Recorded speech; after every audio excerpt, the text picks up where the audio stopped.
আমার জীবন থেকে 2টা বছর নষ্ট করে দিছে। একটা ছেলেকে 2টা বছর অপেক্ষা করানোর পরে তার হাতে বিয়ের কার্ডটা ধরায় দিচ্ছে। এটা ইম্পর্টেন্ট কথা, বলেন। তাকায় আছেন কেন, বলেন না। কথা বলেন না, তাড়াতাড়ি কেন? এইটাই বড় কথা। আমার দিকে তাকান। আমি তোমাকে ভালোবাসি।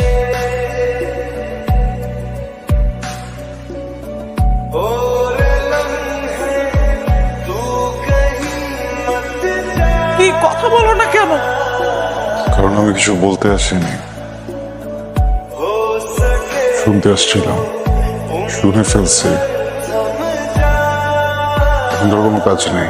এখন আমি কি করবো? বিয়ে করবেন, বিচার করবেন, কি হবে?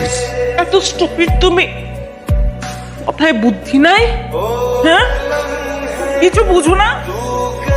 এতগুলা মানুষের সামনে আমার ফ্যামিলি, বরপক্ষের লোকজন সবাই শুনছে ঠিক কি বলছি, সবাই শুনছে। তারপর আমার বিয়ে হবে তোমার মনে হয়? আদৌ বিয়ে হবে? সরি, ভালো থাকবেন।